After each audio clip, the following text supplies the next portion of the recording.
Et Google Earth peut nous aider même à délimiter des régions d'intérêt, voilà, qui indiquent ce qu'il y a ici, qu'on va utiliser pour faire une classification. Voilà. Mais si la zone est grande, on ne peut pas se permettre de digitaliser, en tout cas, zone par zone comme ça. Voilà. C'est trop de travail. C'est trop de travail. Mais si la zone est petite comme ça, une petite parcelle, on peut bien le cartographier. En tout cas, la cartographier plutôt en utilisant Google Earth. Voilà. Donc, j'ai délimité là un autre polygone. Voilà. Que j'ai noté ici, SP ici. Voilà. Et donc, je fais OK. Et vous allez voir que ici, par exemple, il y a deux limites. Ça ne devait pas être ainsi. Même ici, ici aussi, il y a une double limite ici. Ce n'est pas supposé être comme ça en réalité. Voilà, en réalité, donc là maintenant, cette digitalisation ne respecte pas des règles de topologie et ça va être réglé. Par exemple, si j'exporte ces polygones-là, si je les exporte par exemple sous format KMZ, voilà, ici maintenant, je peux maintenant convertir après en shapefile et je peux après maintenant corriger tout ça pour que ça soit une seule limite ici, voilà, et qu'il n'y ait pas de double limite. Donc j'aurai deux polygones, j'aurai le polygone qui contient là où la palmeraie est plus dense et là où voilà c'est clair. Donc ça c'est pour parler brièvement de quelques utilisations de l'outil ajouter un polygone. Maintenant, je passe à l'outil ajouter un trajet. Ajouter un trajet, c'est ça. L'outil suivant. Et quand on parle d'un trajet, on parle d'une ligne. Voilà, d'une ligne. Donc, c'est différent d'un point et c'est différent aussi d'un polygone. Voilà. Un point n'a pas, par exemple, une superficie, non plus la ligne. La ligne qui a un ensemble de points, une succession de points, alors que le polygone, ça a une superficie. Donc, je décoche par exemple ça. Supposons que je veux par exemple faire les pistes, parce qu'il y a des pistes ici, des pistes qui découpent la palmeraie pour qu'on puisse circuler. Imagine que je veux avoir comme une voirie, c'est-à-dire voilà l'ensemble de ces pistes, c'est-à-dire ces routes ou ces pistes plutôt, voilà. Donc là maintenant, c'est pas un polygone. Si je veux par exemple représenter, cartographier cette piste, voilà, cette piste qui traverse par exemple la palmeraie, et je ne vais pas utiliser un polygone, voilà, parce que c'est juste une ligne. Donc là, j'ai besoin de l'outil ajouter un trajet, c'est-à-dire l'outil trajet ici qui est une ligne. Voilà. Donc, je vais aussi créer toujours un dossier dans lequel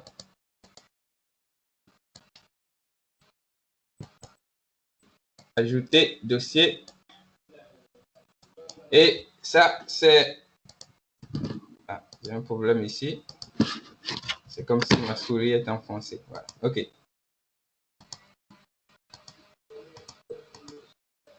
OK, d'accord. Ajouter dossier, je mets repère ou je mets trajet. Trajet, voilà. Je mets trajet. OK, donc j'ai un dossier trajet ici. Voilà, dossier polygone, je peux, voilà. Donc si je décoche, voilà, je peux cocher, je peux décocher. Et je peux cocher juste la grande parcelle ou je peux cocher l'autre, simplement. Voilà. Mais je les ai mis ensemble ici parce que peut-être que quand je vais vouloir exporter, je vais les exporter ensemble. C'est pourquoi je les ai mis ensemble. Voilà, maintenant j'ai créé trajet. Donc je décoche mes polygones. Maintenant trajet, je veux cartographier par exemple, voilà, quelques trajets ou pistes. Qu'est-ce que je vais faire? Donc je vais utiliser l'outil trajet. Donc je prends ici, ajouter un trajet. Donc je peux mettre par exemple P1. Donc un premier trajet. Donc je clique ici au début. Puisque c'est rectiligne, donc je peux directement aller cliquer l'autre bout. Voilà. Donc là, le problème ne se pose pas. Mais si c'est pas rectiligne, je dois donc aller, voilà, de manière à suivre le trajet que je veux, voilà, cartographier. Donc là, j'ai un trajet. Donc, si la personne s'intéresse à cartographier tous ces trajets, donc il peut ajouter un autre. Donc, voilà. Supposons par exemple que qui veut aussi se mettre de... Donc, supposons que c'est celui-là. Donc, je peux cliquer directement là et cliquer aussi à l'autre extrémité. Je pense que ça aussi, c'est un trajet. Mais apparemment, voilà, je peux déplacer, hein, ou bien... Il suffit juste de faire un appui long et je peux déplacer. Ou bien positionner ça. Voilà. Une fois que c'est bien positionné, je peux laisser et je peux faire OK. Donc, je viens d'ajouter 2 trajets comme ça. Donc, je peux continuer comme ça, hein, si je veux, pour cartographier, voilà, tous les trajets. Voilà, tous les trajets. Ah, voilà. Vous allez voir que ici, j'ai pas mis mes trajets au bon endroit. C'est parce que pour digitaliser ça, j'avais pas cliqué sur mon dossier trajet. C'est pourquoi ça s'est retrouvé dans le même dossier que Polygone. Donc, je vais juste faire appui long et déplacer le trajet. Je déplace le premier et je déplace le deuxième. Voilà.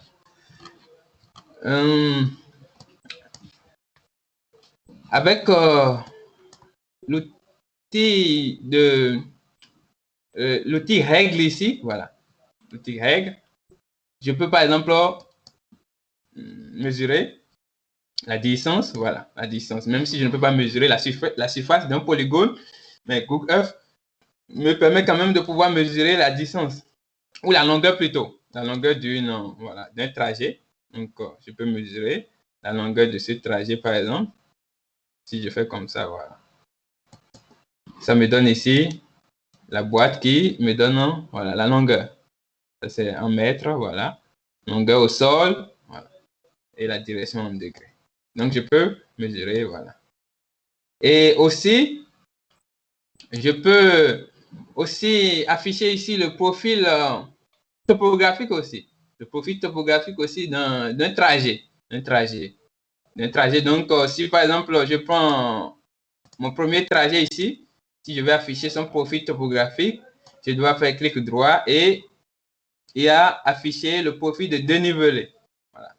Donc, je peux afficher profil de dénivelé, voilà, de profil, voilà, d'altitude plutôt, voilà, donc l'altitude en fonction, voilà, de la distance. Donc, à chaque point du profil ici, voilà, à chaque point de mon trajet, j'ai ici, voilà, son altitude, voilà, donc son altitude, donc je vois comment ça évolue. Donc, ça veut dire que à ce point-là, l'altitude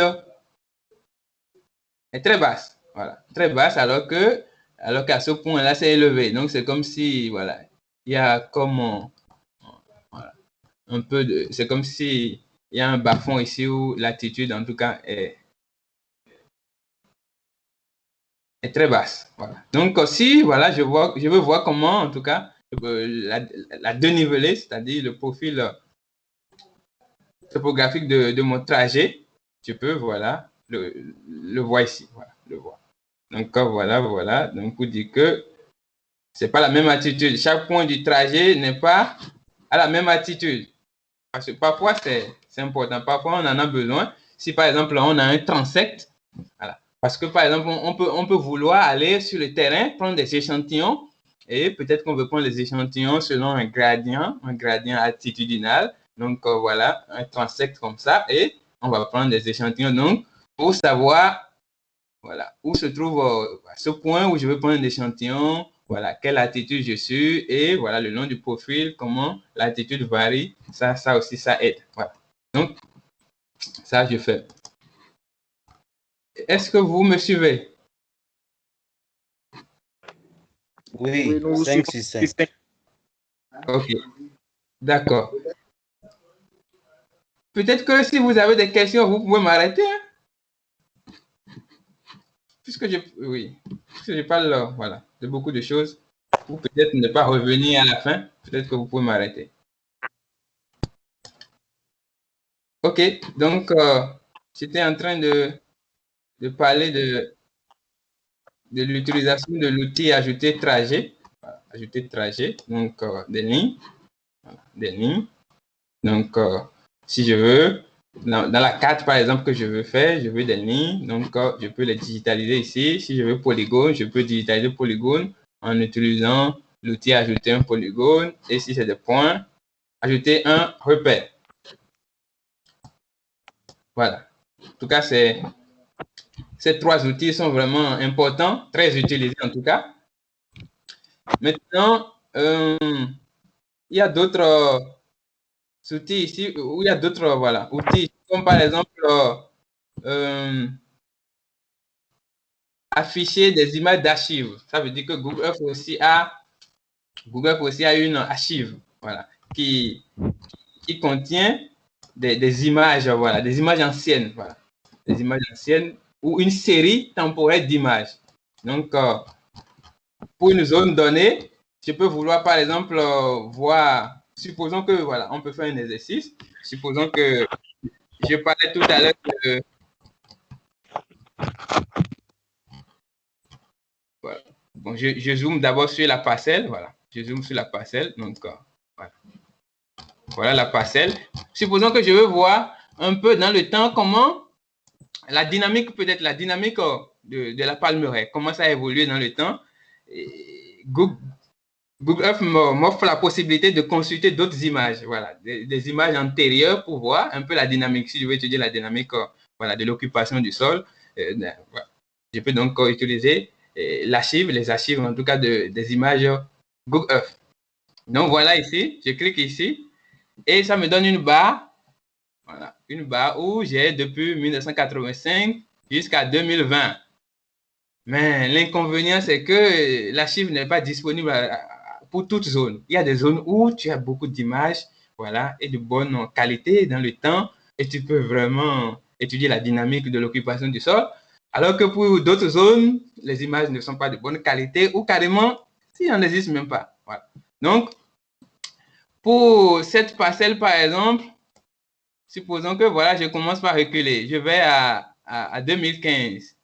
Donc, entre 2020 et 2015, il n'y a pas grand-chose qui a changé, hein, parce que la palmeraie, là, c'est culture pérenne, hein, ça, c'est pas quelque chose voilà, donc, pour dire que ce qu'on voit ici, ça fait déjà des années, au fait. Voilà. Donc, pour dire que donc, il n'y a pas de changement en 5 ans, hein, selon ce que je vois. Donc, si je pars ici, voilà 2015 et voilà 2020. Donc, pour dire que, voilà, du point de vue occupation de l'espace, il n'y a pas vraiment de changement. Mais quand je continue à reculer, vous voyez que je ne vois plus rien. C'est parce qu'il n'y a plus d'images disponibles. Voilà, il n'y a plus d'images disponibles. Donc, voilà, il n'y a plus d'images. Voilà, donc j'ai que des images entre 2015 et 2020. J'ai 2016, j'ai 2017, 2018, voilà, 2020. Voilà. Donc, ça ne me permet pas vraiment de voir une dynamique pour cette parcelle, mais supposons que je veux voir par exemple l'école primaire, voilà, dont j'avais parlé tout à l'heure là. Donc je clique, je clique. Donc si je fais double-clic sur une couche, ça zoome voilà, sur l'endroit. Donc supposons que je viens par exemple au niveau de l'école primaire là, et je veux voir un peu, voilà, je veux voir l'archive. Donc ça c'est 2020, ça c'est 4-2020. Et je veux voir s'il y a une dynamique urbaine ou voilà, de construction, une dynamique de construction au niveau de cette école. Ça, c'est mon école primaire. Et voilà, il y avait ce bâtiment il y a très longtemps. Ça, c'est groupe B, ça c'est le groupe A. Et ça. Donc, je sais que ça, c'est ancien. Maintenant, il semble y avoir du nouveau ici. Maintenant, je veux voir dans le temps un peu, voilà, dans quelle période il y a eu, par exemple, voilà, de nouvelles constructions. Donc, je vais essayer de reculer un peu pour voir. Ah, déjà en 2015, il n'y en avait pas. Voilà, il n'y en avait pas. Ça veut dire que, donc, entre 2015 et 2020, il y a une dynamique, en tout cas, de construction ici. Il y a eu de nouvelles constructions. Voilà. Donc, ça veut dire que Google Earth... Et même l'état de la voie a beaucoup évolué. Oui, voilà, exactement. Donc, ça veut dire qu'en 5 ans, on peut voir des changements ici. Vraiment. Voilà. L'état de la voie et au-dessus de construction, voilà. Donc, je peux par exemple cartographier ce qu'on a ici voilà, en 2015 et aussi cartographie en 2020 pour étudier une dynamique, pour voir, voilà, ce qui a changé. Donc, c'est vrai que pour cette zone-là, on n'a pas vraiment de bonne image. On n'en a pas beaucoup aussi, mais il y a d'autres zones, on en a en tout cas de très bonne qualité et voilà, et pour plusieurs années.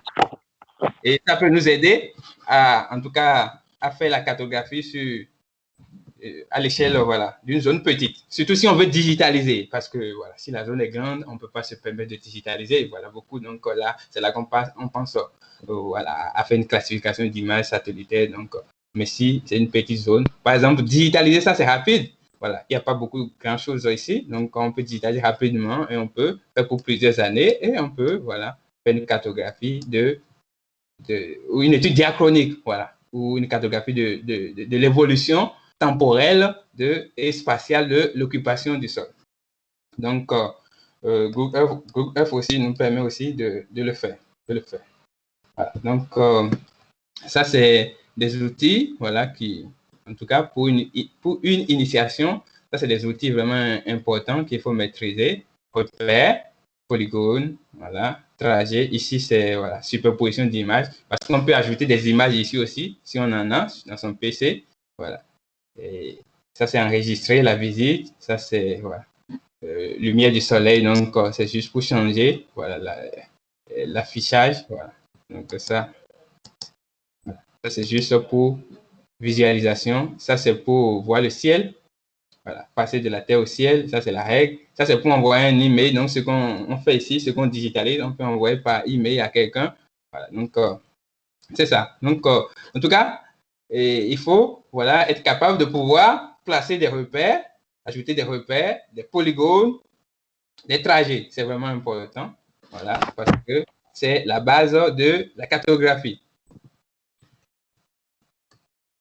Maintenant, je ne sais pas si on doit passer maintenant à OpenStreetMap ou vous avez des questions concernant Google Earth d'abord. Sinon, bon, pour une initiation, c'est ce que je compte dire. Hein. Ou peut-être que avant de m'arrêter, peut-être que je vais essayer d'enregistrer peut-être voilà ce que j'ai digitalisé ici sous format KMZ et l'ouvrir dans ArcGIS, voilà, dans l'ArcGIS pour faire la conversion pour que voilà, vous voyez aussi ce que ça donne là-bas. Exactement. Ok, d'accord. Donc, je vais prendre en premier lieu les polygones que j'ai digitalisés, voilà. Les polygones là, donc, pour l'enregistrer sous format KMZ, donc il faut faire enregistrer sous, voilà, KMZ, j'avais déjà enregistré, donc j'ai déjà mon ArcGIS ouvert ici, donc je peux maintenant convertir ça. Maintenant, pour convertir ça, je ne peux pas l'ouvrir ici directement parce que, voilà, c'est pas une extension qu'ArcGIS ouvre, mais je peux aller maintenant dans la boîte à outils, AcToolbox, et je peux aller dans Conversion Tools, donc les outils de conversion, et je peux aller à From KML parce que normalement les fichiers Google Earth sont d'extension KML. Maintenant, si c'est compressé, c'est KMZ. Voilà, donc KML ou KMZ. Donc, je vais dans From KML et j'ai ici KML to Layer. Voilà. Donc, je clique et je vais cliquer ici pour aller chercher mon fichier KMZ poly, voilà, polygone par exemple, que j'ai créé tout à l'heure, voilà, dans Google Earth et je l'ouvre. Voilà. Donc là maintenant, bon, je ne vais pas l'enregistrer. Si je veux l'enregistrer, je vais choisir voilà, ici le chemin, mais je ne vais pas l'enregistrer, je fais directement OK.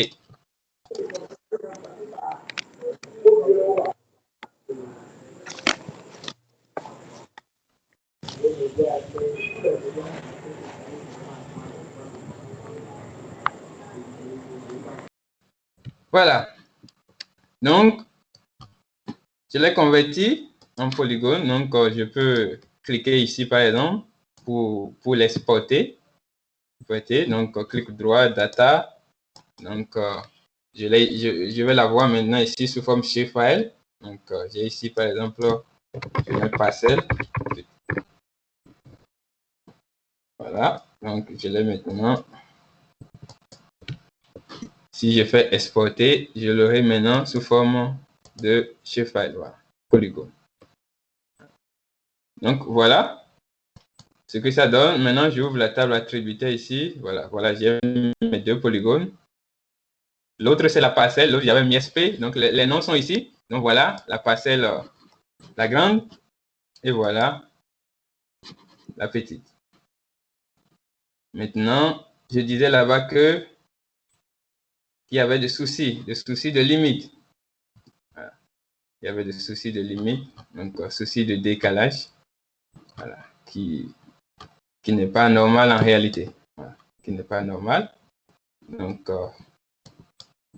il faut réparer ça parce que c'est pas bien d'avoir des polygones qui, voilà, qui sont supposés, parce que les parcelles sont supposées avoir une limite commune, mais ici, il y a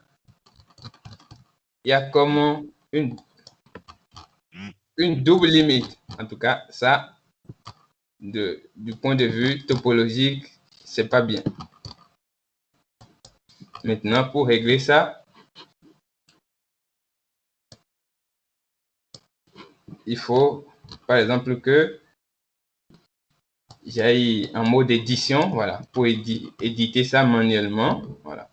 Ou il y a aussi un outil de correction aussi automatique ici, qu'on peut utiliser pour régler ça. Mais pour régler ça, je vais aller ici en mode édition, voilà. Je vais en mode édition, donc pour éditer la couche. Donc je fais Start Editing, donc je peux faire clic droit sur la couche, je peux faire Edit Feature, Start Editing, ou carrément, il y a l'outil d'édition qui est ici, Editor. Donc, je vais faire clic droit ici et je peux ramener l'outil d'édition ici, Editor, et je peux faire ici Start Editing. Voilà. Mais bon, je préfère directement cliquer sur la couche. C'est bon, vous me suivez? Oui, non, monsieur. D'accord, donc je fais Start Editing, c'est pour modifier la couche rapidement. Voilà, je vais modifier rapidement la couche pour faire quelques corrections. Voilà, donc ici, voilà, j'ai ce polygone et ici j'ai ce polygone. Non, ça c'est le grand polygone. Ouais. Donc j'ouvre la table attributaire, voilà le petit. Donc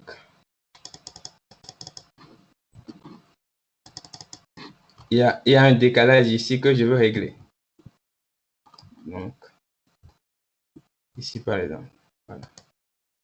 Voilà l'autre, voilà ça. Donc c'est comme si les deux se superposaient, alors que c'est pas supposé être comme ça. Pas supposé être comme ça. Donc si je prends ça par exemple, même déjà je peux utiliser un outil clip ici pour utiliser ça là pour clipper l'autre, comme pour que ça soit un polygone individuel, voilà, c'est-à-dire séparé, c'est-à-dire ça va être ce qui va être maintenu. Voilà. Donc quand je fais ça par exemple maintenant, c'est comme ça va faire disparaître l'autre qui ici, voilà. Donc ici par exemple vous allez voir que l'autre ne passe plus, voilà. Donc la limite ici par exemple est devenue une seule, l'autre ne passe plus. Maintenant c'est pas ce que je veux faire en réalité, parce que c'est cette limite que je veux maintenir. Je veux maintenir la grande limite, voilà. Je veux pas maintenir l'autre. Donc je vais ici enlever le contour, voilà. J'enlève le contour, voilà. Donc voilà. Donc je veux maintenir la grande limite. Donc cette limite qui est ici, je veux l'enlever. Donc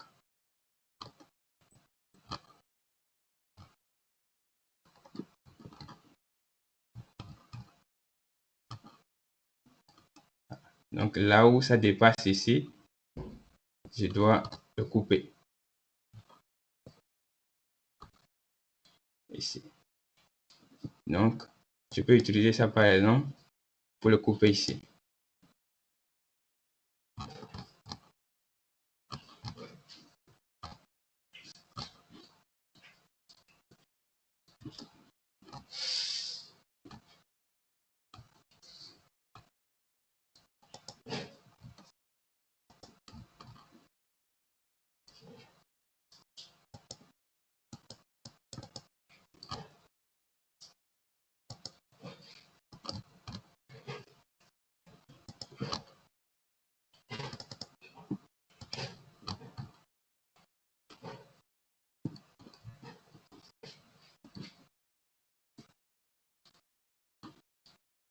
Non, ça n'a pas coupé comme je veux. Donc, je vais annuler.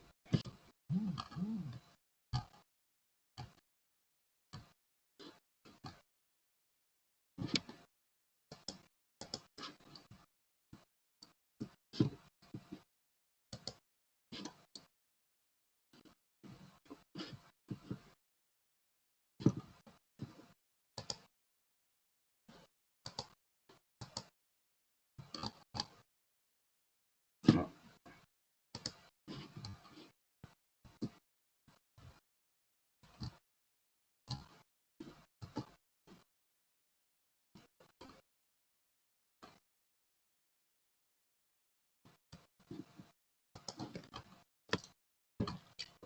Ok, donc le problème que je veux régler ici, normalement, c'est les limites qui chevauchent en réalité. Voilà, ça ne doit pas chevaucher. Donc, normalement, les deux limites là doivent être ensemble ici. Ça doit revenir ici et il doit avoir une seule limite ici.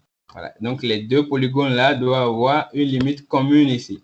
Voilà, donc pour régler ça, là maintenant, je vais sortir de mode édition parce que voilà, je vais maintenant créer carrément un dossier de topologie parce que c'est la meilleure manière de régler ça. Voilà, donc je vais aller dans mon dossier ici et je vais créer un fichier base de données parce que c'est voilà, c'est ça qui permet de créer.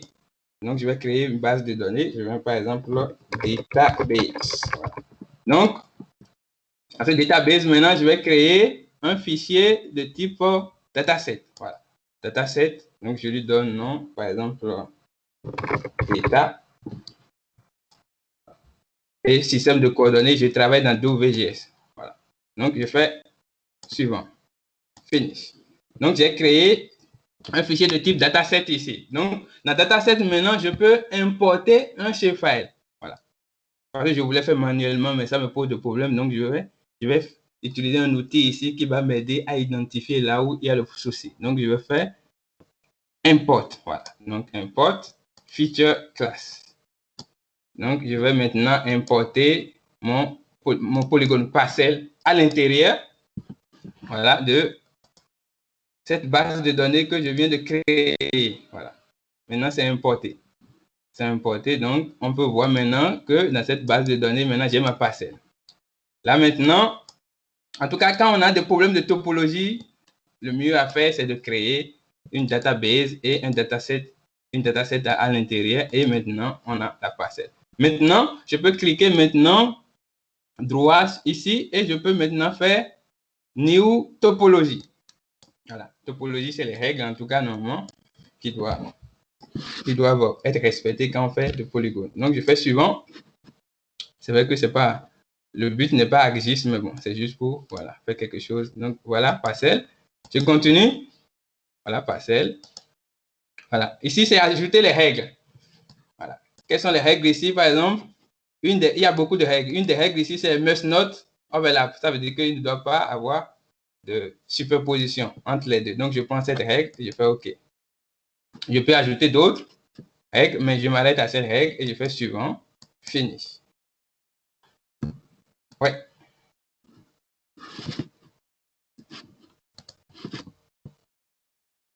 Donc, ici, voilà, j'ai la topologie ici, je l'amène. Donc, ça me montre que en réalité, il y avait un souci, il y avait un grand souci. Le souci n'était pas seulement au niveau de la limite, mais c'est comme les deux polygones étaient superposés carrément, voilà, l'un sur l'autre. Donc, tout ce qui est en rouge ici, c'est pour dire que le deuxième polygone entièrement est superposé sur l'autre. Voilà, entièrement superposé sur l'autre. Donc, ça posait vraiment un grand souci. Un grand souci. Donc, ça m'aide maintenant à voir clair parce que moi, je voyais seulement la limite ici, mais c'est pas que question de limite seulement. C'est comme si j'ai deux polygones superposés, voilà, l'un sur l'autre. Donc, c'est pourquoi ça me met ça, tout ça en rouge. Vous dites tout ça en rouge, il y a un problème parce que c'est superposé sur l'autre. Donc, l'autre est en bas. Alors que c'est pas ce que moi je veux. Donc, là maintenant, je peux donc maintenant, alors par exemple, puisque je suis en mode édition, je ne suis plus en mode édition, donc je viens par exemple au niveau de ma parcelle ici. Voilà. Vous me suivez? OK. Et je vais en mode édition, voilà par exemple, et je sélectionne les deux. Voilà. Je sélectionne par exemple les deux et je fais par exemple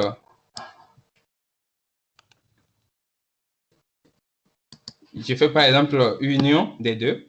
Parce que quand je fais union, ça va me donner ce qu'ils ont de commun et ce que chacun a individuellement.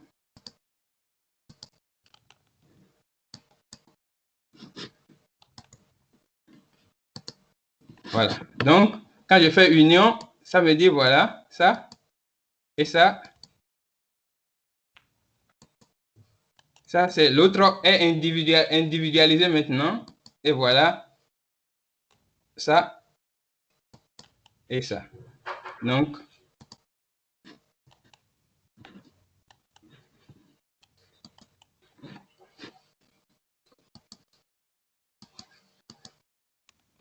je peux par exemple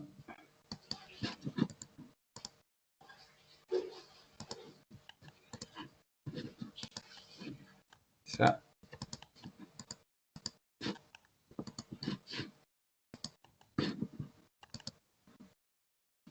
Clipper.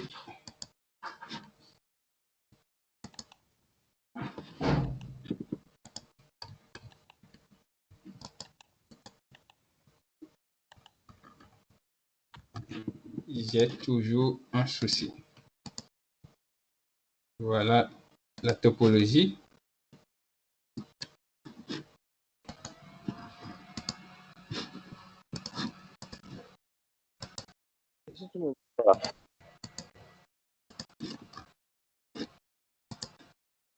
Donc, ce que je vais faire finalement, c'est que j'ai ce polygone qui est le grand. Voilà, donc je l'exporte comme la grande parcelle rapidement. Donc, je mets grande, je mets GP, je le mets à part parce que mais pour exporter quelque chose, je dois quitter mode édition. Je pense que j'ai pas le temps maintenant, donc je vais faire rapidement. J'ai ici grande parcelle, je mets GP, je l'exporte. Je vais exporter aussi l'autre pour faire l'union à part. Donc, je vais ouvrir la table attributaire et je vais prendre aussi le petit. Voilà, le petit, rapidement. Le voilà. Parce que l'union que j'ai fait tout à l'heure là n'a pas marché. Donc, je vais faire P. OK, petit parcelle. Voilà. Donc, maintenant, j'ai mes deux parcelles à part. Je vais maintenant utiliser union ici. Voilà. Cette union va me donner, donc, voilà, cette union va me donner l'ensemble des deux ensemble. Donc, voilà. Donc, quand si j'ouvre la table attributaire, je vais pouvoir voir ce qu'ils ont de commun et ce que chacun a individuellement. Donc, ici, voilà. Ça, on voit maintenant que c'est la grande. Ça, c'est une limite juste ici qui est débordée. Donc, ça, par exemple, ça fait partie des limites que je devais éliminer. Parce que ça, c'est quelque chose que les deux ont de commun. Voilà. Ça, c'est l'autre polygone, ça. Voilà. Ça, c'est l'autre polygone. Et ça, voilà. C'est le même polygone ici, doublement. Voilà. Ah, OK. c'était double même, voilà. Donc, je vais maintenant faire mot d'édition et je vais faire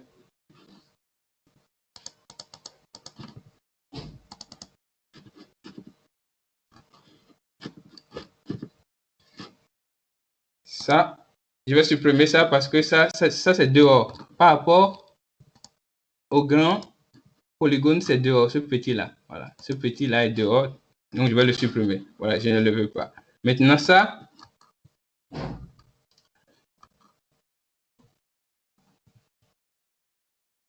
c'est lié au grand. Voilà, donc ça, je ne veux pas le supprimer. Maintenant, j'ai donc ça qui est là. Et j'ai l'autre, le grand. Voilà, donc j'ai les deux polygones maintenant. Maintenant,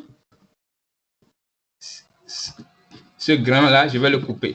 Pour le couper, je prends ça et je vais faire comme ça. Donc, je coupe pour pouvoir séparer ce petit polygone-là que je veux ajouter à celui-là. Voilà, parce que je ne veux pas que ça soit avec le grand. Donc, je prends ce polygone et je prends le petit là et je fais merge. Voilà, merge ensemble avec le grand. Donc là maintenant, j'ai fait ce que je voulais faire. J'ai cette parcelle là et j'ai ça là. Donc là maintenant, je respecte les règles de topologie parce que vous voyez que cette limite là maintenant, voilà, là maintenant c'est bon. Voilà, voilà le petit, voilà le grand. Voilà. Donc on a la parcelle avec les deux polygones. Donc pour dire que chaque fois qu'on fait des digitalisations sur Google Earth, il reste du travail à faire encore. En tout cas, surtout si on fait beaucoup de polygones, il faut beaucoup de corrections ici. Voilà. Pour pouvoir en tout cas avoir quelque chose voilà, qu'on peut utiliser voilà, pour faire autre chose. Donc, juste ce que je voulais vous montrer, ça. Donc, pour dire que je devais trouver un moyen pour que, voilà, ici, j'ai des polygones qui, en tout cas, quand leur limite, voilà, quand ils ont une limite commune, que la limite soit unique, pas doublement et qu'il n'y ait pas de superposition. Voilà. Donc, si j'amène ça maintenant dans mon database là-bas pour faire le test de topologie, ça va plus me mettre en rouge. Voilà, parce que j'ai réglé le problème qu'il y avait. Donc, je pense que voilà, c'est ce que je voulais montrer, juste voilà, pas un exemple de cela. Donc, pour les points, pour les trajets, vous pouvez convertir tout ça là-bas et une fois que vous avez vos shapefiles, vous pouvez faire la carte que vous voulez. Voilà, selon l'objectif que vous vous êtes fixé. Donc, je pense que c'est bon pour Google Earth. Maintenant, est-ce que vous avez des questions? Moi, j'ai une question. OK. Et si par exemple, c'est une rivière qu'on a digitalisée dans Google Earth et que cette rivière-là, quand c'est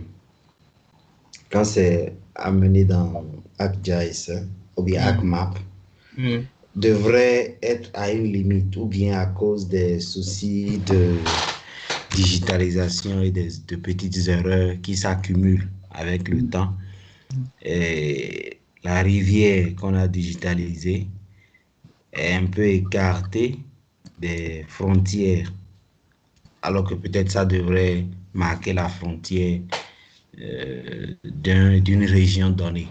Donc, comment est-ce qu'on fait pour appliquer les mêmes techniques que vous avez appliquées maintenant là, pour que la limite de la rivière qui se trouve peut-être décalée de la limite de la carte qu'on a, comment faire?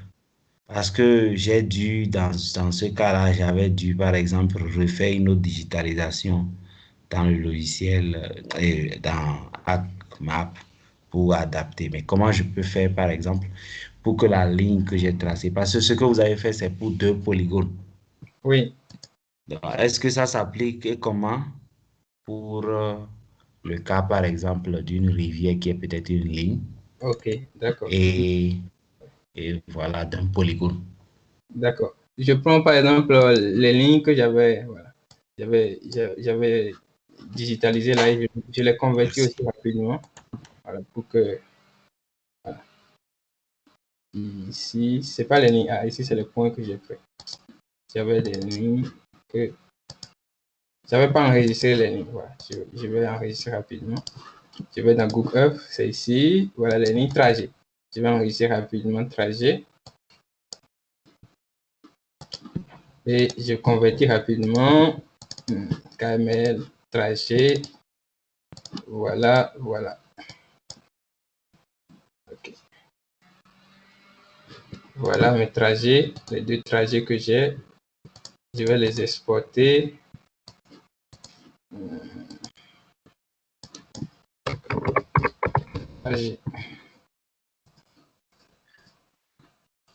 Voilà. Donc, voilà, ça, c'est des lignes voilà, que j'ai digitalisé là-bas. Voilà. Donc, c'est vrai que voilà, une rivière ne va pas être quelque chose de droit comme ça. Maintenant, s'il y a des décalages, soit le décalage est dû à un problème de système de coordonnées. Et par exemple, supposons que ici, par exemple, on voit que normalement, là où la rivière doit passer, c'est à côté ici. C'est à côté et on trouve que ça, il y a juste un décalage. Voilà. Il y a des cas comme ça. Là, il suffit juste en mode édition, on peut régler ça. En mode édition, si vous réalisez qu'il y a un décalage et c'est plus ou moins uniforme. Voilà.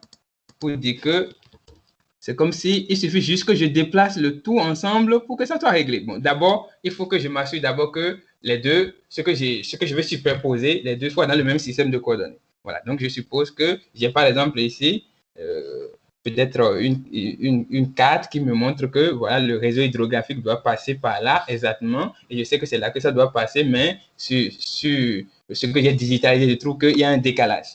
Je vais voir si est-ce que les deux sont dans le même système de coordonnées. Oui, si les deux sont dans le même système de coordonnées, alors donc je peux en étant en mode édition et en sélectionnant ça, je peux déplacer. Et si le décalage est uniforme, je veux dire, ça va se placer exactement à la même place. Donc, pour dire qu'il y a un décalage qui est lié, bien sûr, au système de coordonnées, mais il y a un problème qui est lié au fait que, bien que ça soit le même système de coordonnées, il y a toujours le décalage. On voit qu'il suffit juste qu'on déplace le tout ensemble pour que ça soit bien positionné. Et ça, on le fait.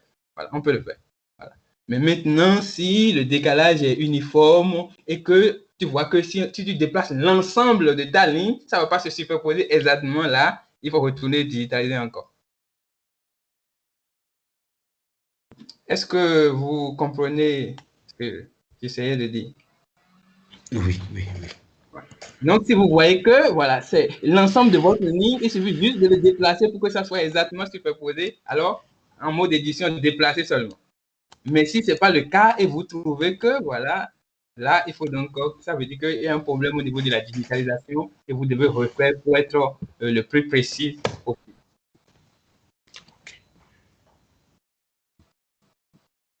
Une autre question?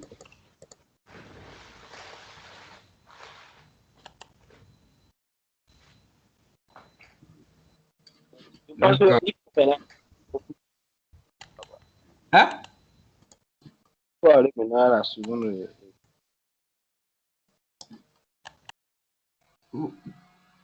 Qui a parlé? Je n'ai pas bien entendu.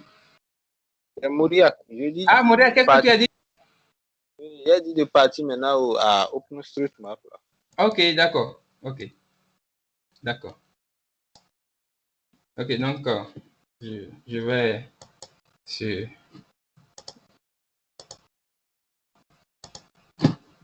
Comme ça. Ok, je viens sur OpenStreetMap alors. Bon, OpenStreetMap. Je me déconnecte. Donc, il faut aller sur... C'est aussi une plateforme de cartographie en ligne comme Google Earth.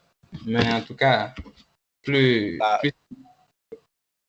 Pas envoyer le lien. Donc, voilà. Je tape openstreetmap.org. Voilà. Donc, quand on va sur le site, ça demande de se connecter ou de s'inscrire. Voilà. Donc, c'est bien d'avoir un compte. Voilà. Donc, c'est une plateforme de cartographie en ligne. En ligne, c'est une base de données qui est alimentée par des gens qui font de la cartographie. Voilà, les gens digitalisent leur zone, cartographient leur zone et ils enregistrent. Donc, ils alimentent la base de données. Donc, c'est vraiment une base de données très importante où, voilà, on voit beaucoup de couches, voilà, mais qui continuent à être alimentées continuellement, hein, chaque jour. Voilà, donc, par exemple, je vais me connecter à mon compte OpenStreetMap. Voilà, et voilà. Donc, si par exemple, je zoome un peu sur le Bénin, par exemple. Voilà. Donc, pour dire, il y a beaucoup de couches. Voilà. Ici, donc, des couches déjà digitalisées, voilà, qui sont dans la base de données. Maintenant, moi aussi, je peux contribuer, par exemple, en digitalisant, en faisant de la cartographie. Donc, ce que j'ai fait dans Google Earth, en réalité, je peux le faire ici aussi. Voilà, je peux le faire ici aussi. Je peux le faire ici aussi. Donc, je peux par exemple aussi chercher un lieu. Hein, voilà, comme j'aime bien chercher mon village. Voilà. Donc, vous voyez, je peux chercher aussi, voilà, mon village ici.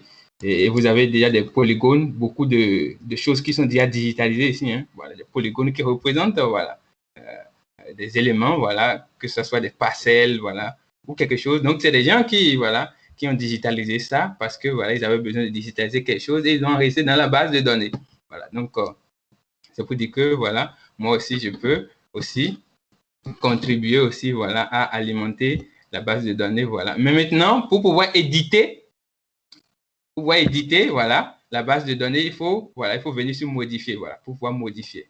Voilà. Donc, modifier avec ID, éditeur intégré au navigateur. Donc, si je vais en mode édition, voilà, donc ça me dit, j'avais déjà d'autres modifications que j'avais fait ici, je veux restaurer, voilà, où je vais abandonner. Voilà. Donc, si je mets par exemple restaurer, une modification, c'est voilà, parce que j'avais voilà, digitalisé par exemple avant un terrain de foot ici, qui est à côté de chez moi. Voilà. Donc, c'est pourquoi. Donc, pour dire que voilà, en mode édition ici aussi, on peut faire de la cartographie, on peut ajouter des points, des lignes, de surface. Et une fois qu'on ajoute un élément, il y a des caractéristiques qu'on peut lui attribuer. On peut lui attribuer des caractéristiques ici. Donc, c'est pour dire que, voilà, je parlais dans Google Earth là-bas de 3 éléments importants. Point, c'est repère là-bas, ligne, trajet là-bas, voilà, surface ici, polygone là-bas, ajouter polygone là-bas. Donc, si je m'intéresse à un lieu donné, voilà, où je veux faire de la cartographie. Donc, ici, par exemple, voilà, c'est des habitations ici, voilà, qui ont été digitalisées. Voilà. Donc, ici, par exemple, c'est un terrain. Donc, ici, voilà. Donc, pour dire si je m'intéresse, par exemple, à digitaliser une zone, comme par exemple, peut-être, je vais chercher une zone où, voilà, on n'a pas digitalisé, peut-être. Peut-être ici, voilà. Je m'intéresse par exemple à ces maisons. Voilà. Donc, c'est des maisons ici, c'est pas digitalisé. Peut-être que c'est ma maison et je veux que ma maison aussi, voilà, soit visible sur, voilà, sur OpenStreetMap. Donc, je vais digitaliser et entrer peut-être le nom, voilà, donner des informations par rapport à ça ou peut-être une adresse. Peut-être que j'ai un restaurant ici, voilà, je vais digitaliser et entrer, voilà, son nom. Donc, si je veux digitaliser ce polygone, je vais cliquer sur surface. Voilà. Une fois que je clique sur surface, ajouter, voilà, back, voilà. Donc, je peux maintenant digitaliser.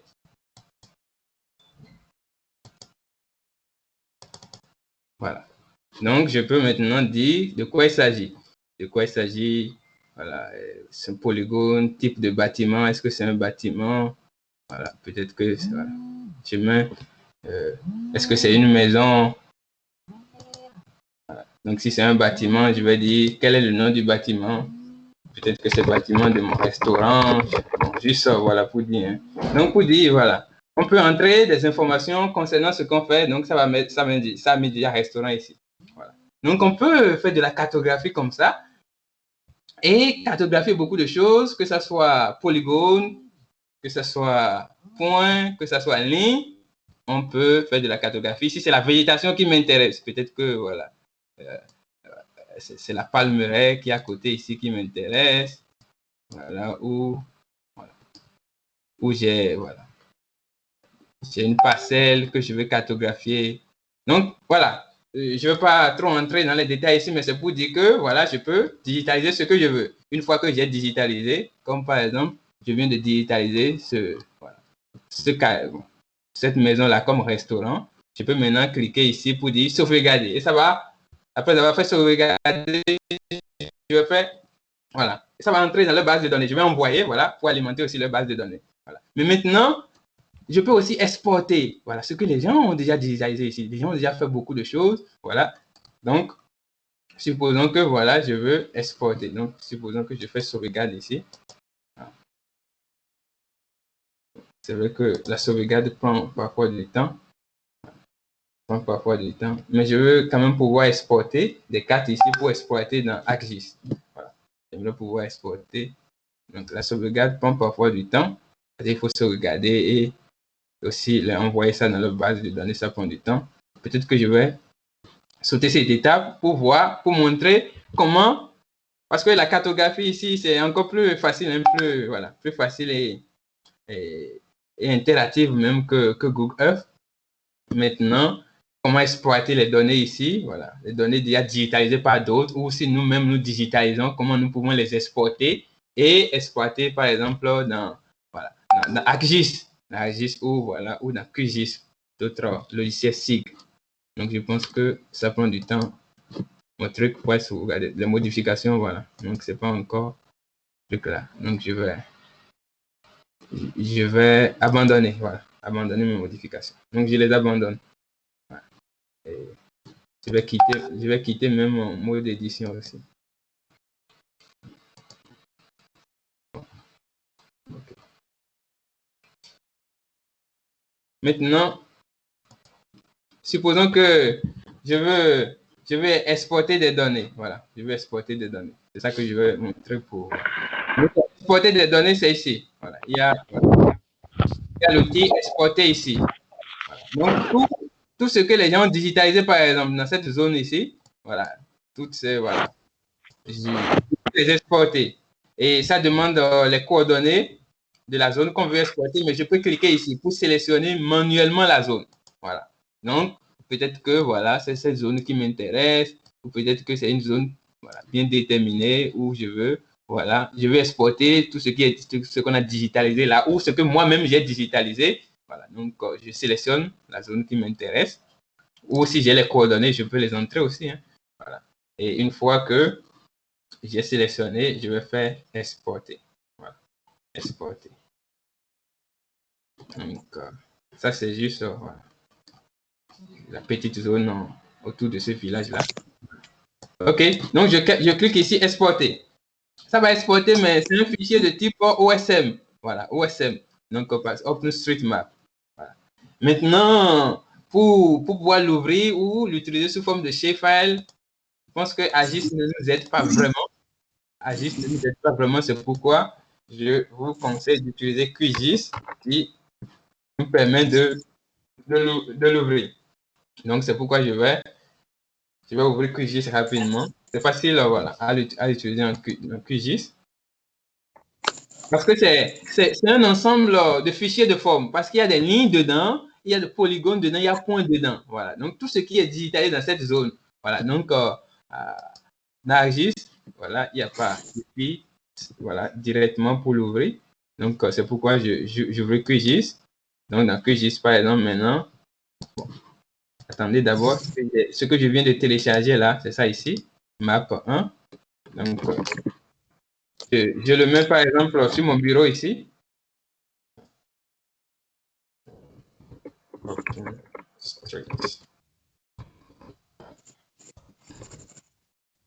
Et je vais l'ouvrir, le QGIS. Donc, je vais sur le bureau et j'aurai open, voilà. OK. Quand je vais vouloir l'ajouter, ça va m'ouvrir une fenêtre. Voilà, pour dire est-ce que c'est multipolygone. Est-ce que c'est les polygones que je veux ou des points? Voilà. Donc, je clique par exemple sur polygone et je fais OK. Non, je fais double-clic ici. Donc, je peux fermer parce que c'est déjà ajouté. J'ai ajouté 2 fois. Donc, pour dire, je supprime ça. Donc, pour l'ajouter, QGIS va demander quel type, voilà. Est-ce que c'est les polygones ou ces points, voilà. Pour qu'on puisse les ajouter séparément. Donc, il y a les polygones ici maintenant. Donc, il faut les ajouter comme vecteur, hein, voilà, comme fichier vecteur. Donc, c'est pourquoi j'ai cliqué vecteur ici. Parce que si c'est raster, c'est ici même. Mais les fichiers de type OpenStreetMap doivent être considérés pour les objets dans QGIS comme vecteur. Maintenant, en cliquant sur ça pour l'ouvrir, voilà, il faut maintenant, quand je fais ajouter, il faut maintenant les séparer, voilà, les ajouter séparément. Donc, je pense, voilà, là maintenant des points. Voilà. Donc, voilà les points. Si c'est ça, voilà, relation. Donc, vous voyez, donc, voilà les points. Il y a 2 points seulement dans cette zone. Voilà. Donc, ça, c'est autre. Il y a rien ici. Voilà. Il n'y a rien ici. Donc, ça, c'est pas la peine d'ajouter. Voilà. Donc, en réalité, voilà. Donc, ça, maintenant, je peux les exploiter. Hein, je peux les exploiter comme polygones. Donc, voilà. Je peux exploiter les polygones ou les points aussi. Je peux ouvrir la table attributaire. Voilà. Donc, les informations que les gens ont entrées là-bas, je peux les avoir ici. S'ils ont vraiment rempli les données là-bas ou pas. Donc, c'est comme ça que je peux, voilà, exploiter les données de OpenStreetMap. Et c'est aussi comme ça que je peux aussi contribuer à alimenter la base de données, voilà, en ligne. OK, en ligne, voilà. En digitalisant, voilà, mes zones, les zones qui m'intéressent et en enregistrant, voilà, en alimentant la base de données. Et si je veux exporter des couches, je fais export ici, voilà, et je choisis ma zone, je les exporte et c'est préférable d'utiliser QGIS pour les convertir en shapefile. Donc, je peux les exporter ici maintenant, exporter, voilà, entité, donc sous forme de shapefile, voilà. Donc, je pense que c'est voilà, intéressant, c'est des outils intéressants pour la cartographie, ça aide beaucoup, voilà, surtout que voilà, même si on veut faire, voilà, quel que soit, même si on veut classifier des images satellitaires, on a besoin des régions d'intérêt et ces outils nous aident à les identifier, voilà, par exemple Google Earth ou OpenStreetMap ou voilà, parfois même les images satellitaires, la classification ne nous donne pas de bons résultats. On a besoin, en tout cas, d'autres couches pour compléter ou pour améliorer, en tout cas, les résultats des classifications. Donc, on les utilise. Donc, je pense que voilà, je ne veux pas trop m'étendre sur OpenStreetMap, mais c'est encore, en tout cas, une plateforme très utilisée de cartographie en ligne. C'est vrai que moi, je l'utilise très peu. Moi, j'utilise voilà, Google Earth. J'ai beaucoup utilisé Google Earth parce que voilà, j'ai travaillé dans des projets où on devait cartographier tout manuellement parce qu'on voulait de la précision par Google Earth. Voilà. Mais sinon, voilà, OpenStreetMap, je l'ai très peu utilisé. Mais c'est très intéressant quand même parce que c'est une base de données voilà, très importante qui est alimentée chaque jour. Voilà, chaque jour. Donc, voilà, si vous avez besoin de couches, vous pouvez aller les extraire de là-bas.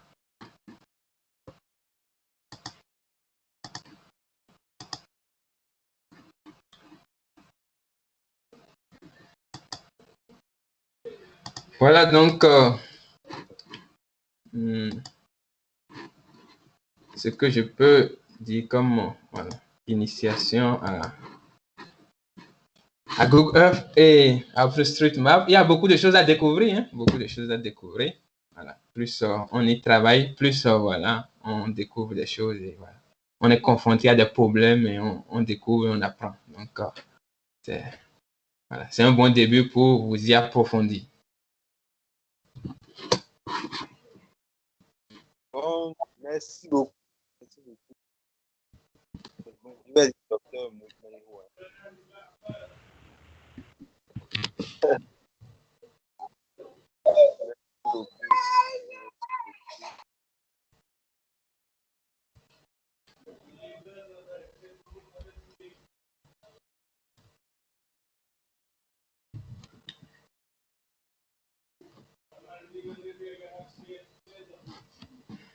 Ou bien, je me suis arrêté sans demander s'il y avait s'il y a pas de questions, hein. Est-ce que vous avez des questions? D'autres questions pour moi par rapport à ce que j'ai dit?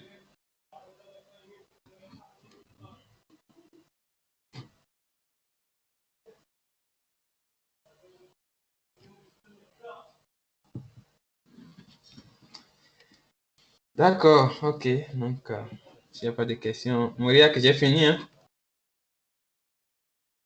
Merci beaucoup. Merci beaucoup. Merci beaucoup, docteur.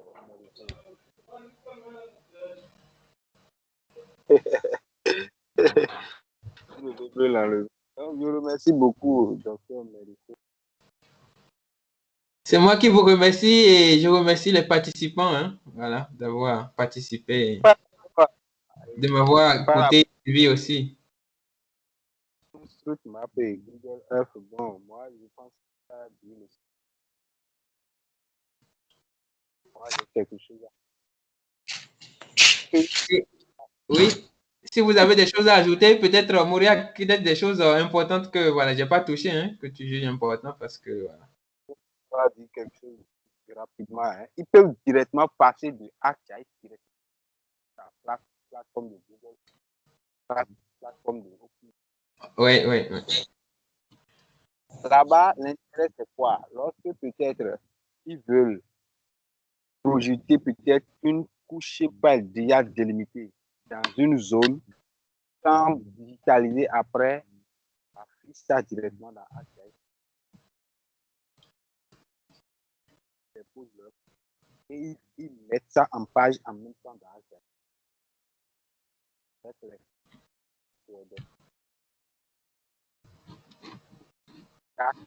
Avec le fond de Google Earth ou bien le fond de Google et de en même temps directement de là-bas.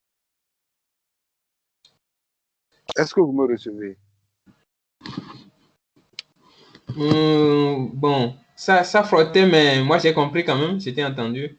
Ouais. Je ne sais pas si d'autres m'ont reçu. Est-ce que vous avez écouté ce que Mouriac disait? Moi, j'ai pas entendu.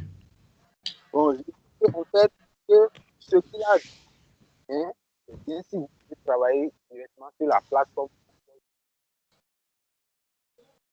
Maintenant aussi, c'est que vous pouvez partir aussi de ArcGIS directement pour aller là-bas ou bien de QGIS directement pour aller là-bas. Bon, c'est parce que dans les conversations, je dis à la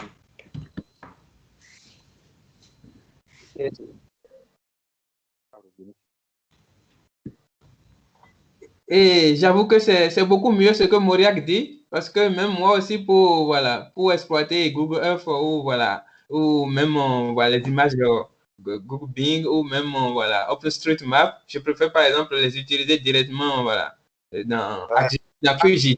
Ouais, dans QGIS. Oui, oui. Et, après, et- oui.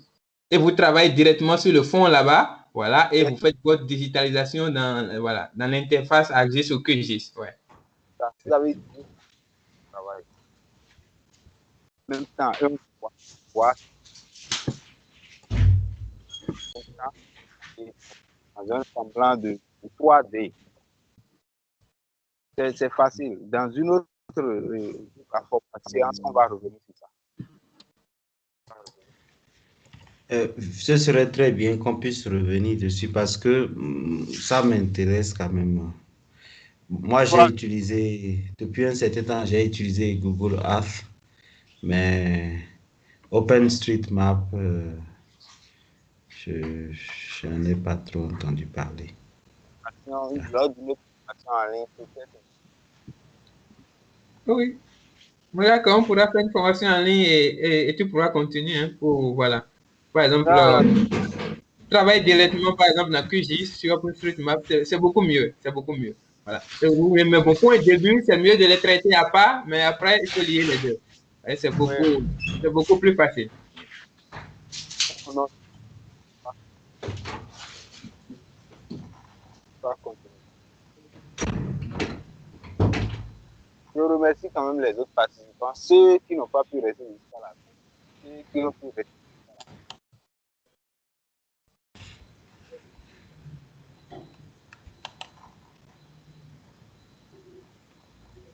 vous avez des questions, vous les posez. Vous avez des questions. Et surtout les problèmes dont je parlais, par exemple, les problèmes les questions de topologie que Google Earth ne nous permet pas de respecter. Si on digitalise ça directement dans ArcGIS, on n'aura pas tous ces problèmes, hein. On pourra, Ah, voilà, respecter tout ce qu'il faut. Voilà. Donc, c'est pour dire que oui, travailler directement dans un logiciel SIG, c'est beaucoup mieux. Ouais. si vous avez des questions, vous posez. Bon, peut-être certaines de vos questions nécessitent qu'on revienne sur ces détails. On reporte ça à une autre séance quand on veut commencer. Sur cette tard. Tout le monde n'est pas au Bénin et dans certains programmes. À des endroits, il est peut-être presque 0 heure. Vous avez des questions. On va, par vous êtes donné pour la qualité de ce qu'on a fait. Vous avez le.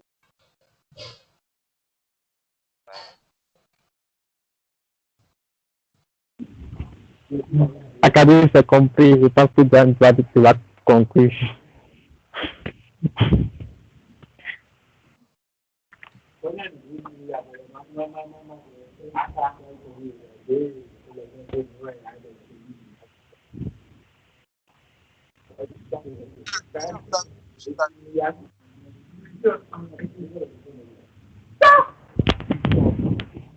Bon.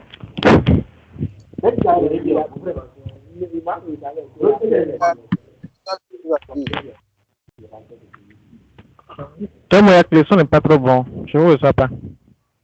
Socrate, est-ce que tu as quelque chose à dire? Non, rien, rien. Ok. Akadu, c'est toi. Tu as quelque chose à dire?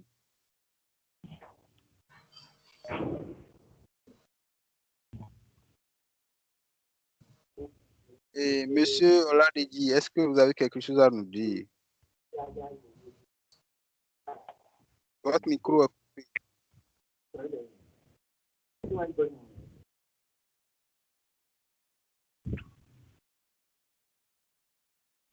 Bon.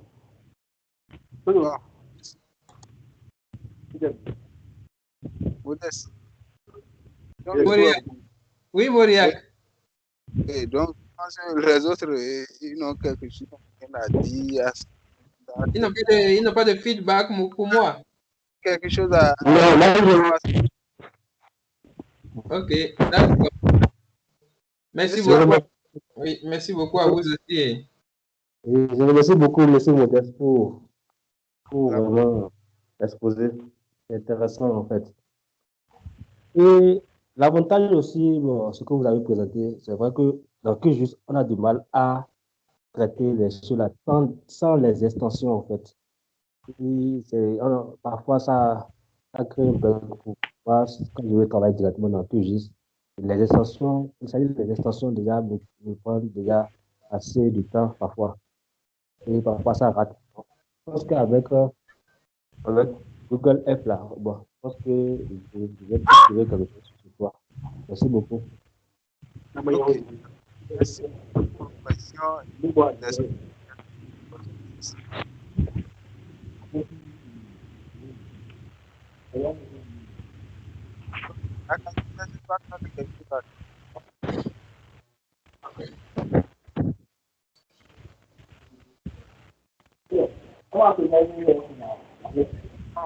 Yes.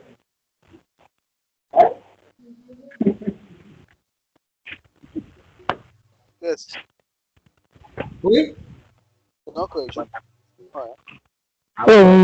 Maria. Mauriac, je ne te reçois pas. Hein? je pense que c'est. D'accord, donc on se dit. Conversation se sont prononcés. Hein? Ceux qui sont présents dans la conversation se sont déjà prononcés. Ok, d'accord. Donc, merci beaucoup et félicitations à chacun et à tous. On va voir sur quelle thématique et voir la prochaine formation en ligne. D'accord, ok. Agréable nuit à tout le monde. Ok, donc, bonne soirée à vous tous et à très bientôt. Les vidéos sont enregistrées, donc vous allez voir ça, vous pouvez télécharger ça. D'accord. Ok, merci, c'est compris. Ok, donc à la prochaine alors.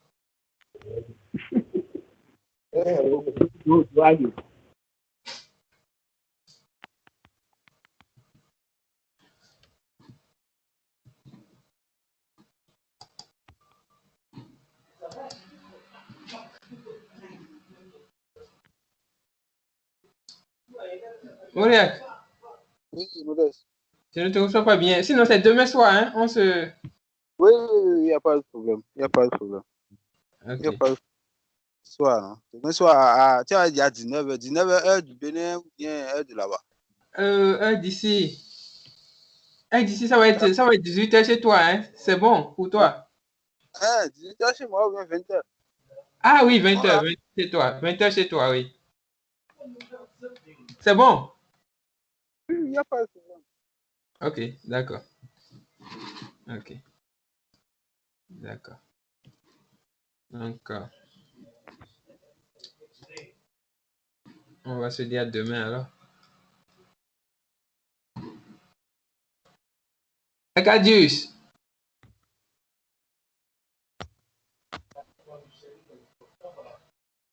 Celui-là à côté de l'ordinateur. Depuis là, on criait, mais il n'a pas répondu. Ah, il n'a pas répondu, ok.